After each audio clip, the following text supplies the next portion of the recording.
Well, welcome everyone. I want to thank you for joining us for another episode of the Journey to Thrive podcast. I'm your host today, Jim Friend, and I'm the Director of Mission Advancement for the Saint John Vianney Center. Our podcast is produced by the Saint John Vianney Center, and if you like this content, I hope you're going to stick around and subscribe. You can find us wherever you download your favorite podcasts. You can watch us on YouTube. You can follow us on Facebook, X, LinkedIn, and Instagram. And for more information about our show, I invite you to visit us at sjvcenter.org. Today, we're celebrating National Religious Brothers Day, which is celebrated on May 1st. And I've invited Brother Stephen Olert to join us for today's show. Brother Stephen, welcome to our podcast. Thanks, Jim. I'm very grateful for the invitation. So you've worked with the Saint John Vianney Center for some time, as I understand. But let's start at the beginning, since we're celebrating Religious Brothers Day. Perhaps you could share for a moment what experience first drew you to your vocation as a Christian brother. Well, Jim, I was giving thought to that, and I have to go back to grade school, to elementary school. I was in a second or third grade, and we had a group of sisters in the school, great women, the Sisters of the Divine Compassion in the Bronx. And now I saw the sisters as teachers. They were wonderful teachers. I saw them with the kids at recreation, at recess. And somewhere in my mind, I said, that's what I want to do. I want to teach. I want to be with the kids.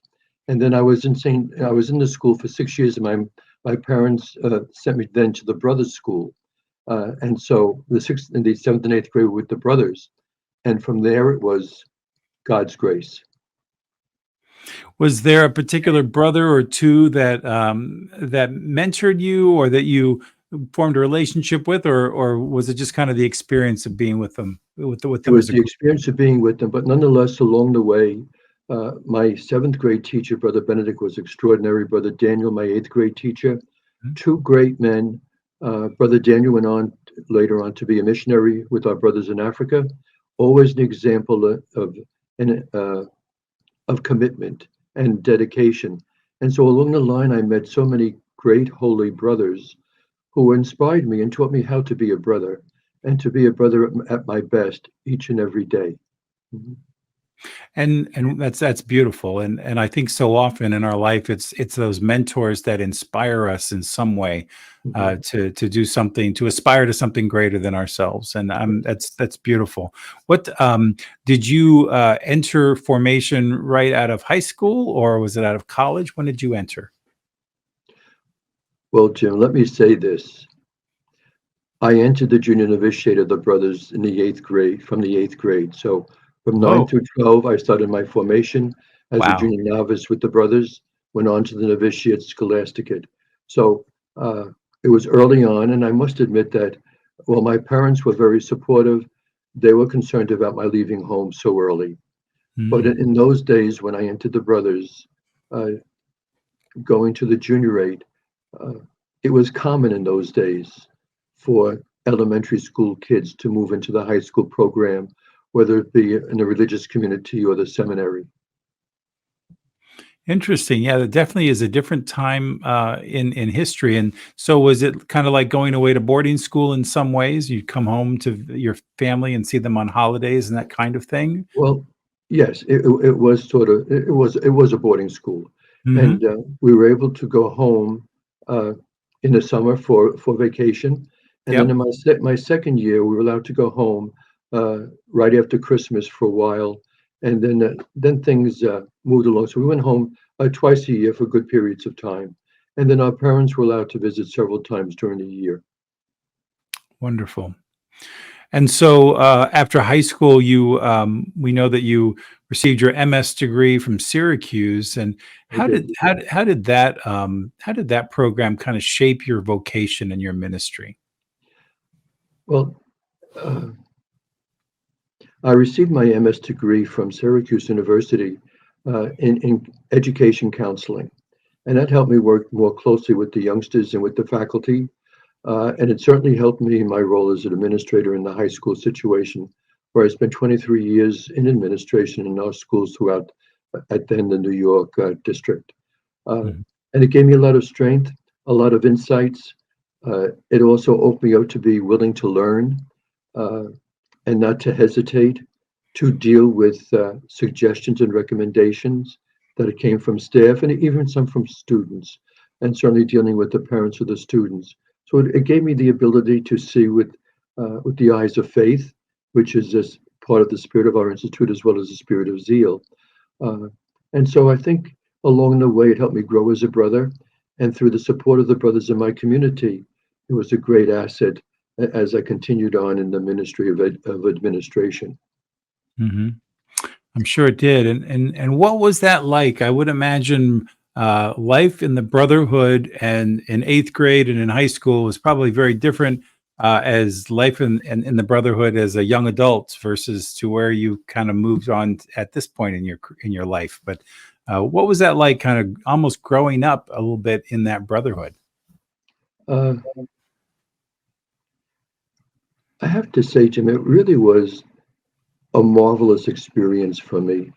It Hmm. was a great grace and a blessing to live with a lot of fellows, my peers, my own age, and then to go through formation with them in the junior novitiate, the novitiate, scholasticate, and then to be with them in our community. My second year in community, I was sent to Syracuse, and there were six of us from the same class teaching in that school at that time. And it was a great support for us along the way because we had known each other. Our first assignments were all different. Uh, Either grade school. I went to elementary school. I taught the sixth grade my first year out. Then I went to high school, and but there was such a nucleus of us still from college that it gave a great boost to the community as well as to the school. At that time, there were 24 brothers in the community, and it was just a marvelous school up in Syracuse, New York, and it still is a marvelous school, and it's running very, very well with our LaSallian partners. There are no brothers there, but they maintain uh, the LaSallian spirit, for which we're so grateful. I'll bet. And having different friends of mine, like for example, I'm in the diaconate program in my diocese, and Mhm, it's nowhere near the kind of experience that you've had. But I know that from my classmates over the last 5 years, we've formed kind of a brotherhood. We've formed mhm, kind of a fraternity and of support with each other because right. we're in this program together. We're aspiring to be deacons together, and I think at times we've held each other accountable. We've sharpened each other. Mhm, We've had, if somebody sees something in some way where they can help me or I can help them, we reach out to each other. exactly. There's Mhm, something that's really special, I think, about that fraternity, if you yeah. will, that And, brotherhood. and Jim, and that dynamic has been alive in every community I've lived in my life as a brother thus far, where we were together, we bonded, we supported, we helped, we encouraged, we affirmed, and it's been a great blessing. And no, for example, my first year as a teaching community, uh, the brothers uh, they were there. No, what do you do in this particular case? How do I do this? Uh, I think I'm way behind in teaching math. Well, they would sort of their experience was no, you're on target, but they taught they taught me how to teach, and Mhm. they were exemplars. And the brothers, many of the brothers who were in grade school, that's where we really learned to teach. And I'll we bet. had so many great mentors to help us and to assist us, to laugh with us, to cry with us, to support us in all that we were doing. So it's been a great environment to learn and to grow as a brother. Uh, the communities have been so supported, and we live in community as consecrated men, and that's Mhm. all for the glory of God. And we're in community together uh, for the mission, for the ministry, and for our particular community, the De La Salle Christian Brothers. Our ministry is education. And so we join together in this day and age with our lay partners, our LaSallian partners, to continue the mission. And very thoughtfully and very carefully for about the last 30 years, the brothers have been offering formation programs for our lay partners to have them learn about our founder, Saint John Baptist de La Salle, have them learn his spirituality, why he founded schools, why he had why he founded the brothers. And we know then that with our lay partners, our mission is going to continue. And that's a great source of encouragement. We have marvelous lay men and lay women, our Lasallian partners, working beside us. And that really is a great grace and a blessing that we know that the ministry started by our founder is going to continue. So, Brother Stephen, one of the reasons, obviously, we wanted to invite you to celebrate National Religious Brothers Day is of all the wonderful work that you do with religious brothers around the country on behalf of Saint John Vianney Center. And I was wondering, as kind of a professional consultant with Saint John Vianney Center, what does you maybe tell our listeners a little bit about what your role entails about providing workshops around the country? What is your role with us? Okay, let me go back a bit. Sure. Many years ago, could be about 18 years ago, I was invited to join the newly formed National Advisory Council for the Saint John Vianney Center. And then we would meet several times a year to give advice to the administrator and many of the staff members who were present with us at the various meetings. And then it developed into a speakers bureau, and I volunteered. In the course of my life as a brother in administration, when I finished administration, I knew that I could not continue in that. I was just tired. And so I got retooled. I went to school for gerontology. So with the spiritual gerontology, and then I went to school for spiritual geriatric care with the Carmelite sisters. And so, and that was done because I was appointed the first director of our senior brothers as we became a new province in 2009. So I was able to help St. John Vianney with pre-retirement, retirement, and aging. And that has been a help meeting with religious communities, meeting with diocesan priests about retirement and moving forward. And I learned a lot about, the aging process through the brothers with whom I was working with our nursing staffs throughout the province, and we had them located geographically to oversee the care of the brothers in the various communities that we had. And that has been personally very helpful to me because right now in my aging process, I sort of know what's happening and what's going on. And so I can face it with, okay, this is God calling me to another level of care. And so you go with the flow and you deal with it. And then I moved into other areas, and right now I'm working with a group of people in the renewal program, young men in the renewal program, and I meet with them weekly. And since January, I've been doing it by Zoom, and it's been very helpful. And shortly, I'm going to meet with them again on campus. But now, St. John Vianney also helped me along the way in background with their mission of hope and healing. It was a source of encouragement of how we can deal with the people to whom we minister. And it was a great deal with learning from staff at St. John Vianney how to deal and affirm and encourage. And that has been a great help to me in the ministry I'm doing now. And I'm in the ninth inning of life. And so as long as I'm breathing, I know that from St. John Vianney, keep going and keep and do what you can, and leave it in the hands of God. And so I'm saying to myself, I say to the brothers, look, as long as I can breathe, I'm going to do it. And so it's certainly been very helpful to me, and hopefully it's helpful to the people with whom I shared my life with at the present moment in their own area of renewal in their own particular lives. That's beautiful, brother. I am I'm so touched by what you do, and I would imagine that for all of us, lay people included, as we age and our life changes, we can sometimes folks hit a moment of crisis and maybe even identity crisis, wondering who am I now? Right. Now that I'm retired, now that I'm older. And our religious brothers and religious sisters and clergy are not immune to that, especially as they step down from active ministry. Right. Is that a lot of the kinds of conversations that you have with them, making that adjustment into a different phase of life, I would imagine? Yes. Jim, in a way, working with the brothers over the years of helping them, uh, let's say, adjust and adapt to a new way of living in our communities. Uh, I have never officially retired. For example, I never sent a letter to the provincial saying, this is it. I just keep going, and we laugh about it now when I meet with the provincial.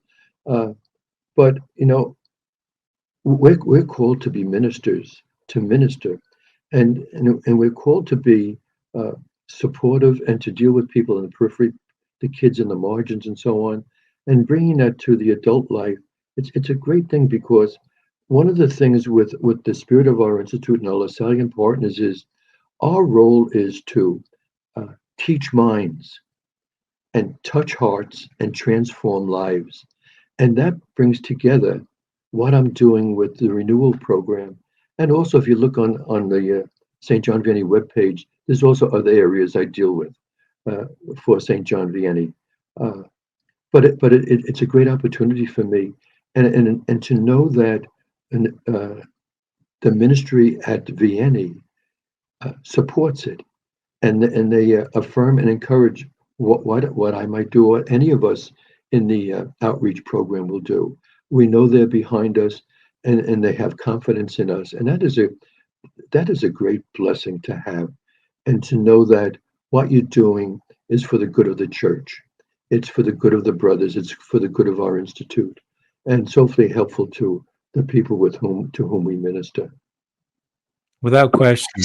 Is there a particular or memorable outcome from one of your workshops that you recall where either you had an aha moment, or maybe you touched a particular group where you got some special feedback from a group where you talked to them about one of these issues and you got some feedback on that? I did one. I remember was with another religious community, Mhm. and it was sort of a retirement assisted living type community. And the directors there, the director and the assistant director, we were friends. And we still are friends. And they said, "Could you come and speak to our guys?" There were about 30 of them about the process that's going on in their lives of aging and what happens if they have to go to another level of care, for example, long-term nursing care. So I did that because they said we can't do it, and in a sense of because the way they live together, it was very difficult. So an outsider came in, and so you know, I had the great opportunity of being the director of our own licensed nursing care community, and I spent 3 years as director. Then later on, I went back as subdirector, and so I knew what was going on and how the staff dealing with the brothers. So I was able to tell this community, these are the things that will take place, and these are the things that we're not used to. We're used to being independent. We're used to doing things on our own. But now you're going to be called to a new ministry. And that ministry, when you go to this level of care, is allowing people to take care of you. And that is difficult for men and women religious, and certainly for ordained clergy. That's your ministry. Allow them to do this. And this is their vocation, uh, whether they be nurses, aides, nurses, or the administrator. And so for the brothers, that was a difficult step to take in the beginning because, oh, no, no, I can do this, I can do that. No, no, no, let the nurse do it. And finally, what some of them might say, look, I know you prefer to do it on your own, but that's why they're here to assist you. Now, if you don't let them do this, they may not have a job. Right. So that would sort of, and then there was a great interaction between the brother and the staff person, and then they became involved of, instead of like being all about themselves, they began speaking to how's your family doing? How are your kids doing in school? And so there's a great process of learning, and so I was able to share that with other communities of this is what takes place, but it's a great new ministry for you uh, to allow these people to take care of you and for you to be supportive of them. And to be open to that. Yes. Absolutely. Yeah, makes perfect sense. Tell us about receiving the Call to Brotherhood Award. I read that in your bio. Oh, yes. That was I guess, in the 90s. Uh, I was, yeah, that was really, Jim, a wonderful honor and a great day. Uh, I think the wording of it is, in fact, the plaque is on my wall. I can see it over my my left Uh-huh. shoulder, I think, or my right shoulder. Uh, Sure. it's the call to brotherhood was walking with the people, for the marginalized, the hurting, uh, and that was very uplifting for me to know that what we're doing as brothers, whether it be in school administration or working with our new brothers in training, that you're there for them. You're there for them. And you will go the extra mile with them and for them. And so that award uh, really was an affirmation of the work that the brothers do. Yeah, that's wonderful. Um, if there were a religious community leader listening to you now, what advice would you give them if they were having challenges in their communities? If maybe there was some adjustment issues, is that the kind of thing that they might call you to do to spend some time with a community that might be having some particular challenges, whether it be personalities or adjustments? What advice do you typically give them when you kind of go into a new situation? I would say at this point, if you know, call Saint John Vianney. They have an 800 number, and they have a book, Yeah, a toolbox sure. for men religious superiors of how to deal with their members in particular areas, and they give a listing of all that, as you know. And if all else, if you're having difficulty, just call this number. So if St. John Vianney asked me to go to do something like that, yes, I would do it. Uh, and so it's a matter of if I get a phone call or what do I do, and I have gotten phone calls about what might you do in this type of a situation, Yeah, uh, you know, and so you work, and the guys who ask that uh, really want to be the pastoral person in this brother's life and to exactly. work pastorally with him, and so you deal with that, and if it's sort of beyond what I can do, I certainly encourage them to call Vianney. Call Vianney. And we'll leave a link in the show notes of this episode if anyone who's listening would like a copy of that, because we certainly can Yes, provide that. yes, yes. Absolutely. Mhm. And do you also offer spiritual direction, brother? I do. Yes, I do. Hmm. Mhm. I Wonderful. went to in. I guess it all happened.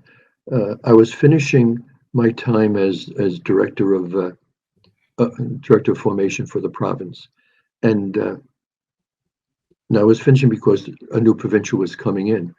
Well, I had a year off to study, and the new provincial asked me if I would continue, so I lost a year off for study. So I was able to go to a program at Iona University that was throughout the course of the year in spiritual direction.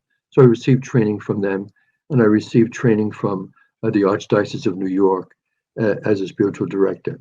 So there were two certificates there, one a postmaster's, one noted by the Archdiocese of New York and signed by uh, Cardinal O'Connor and Father Benedict Rochelle.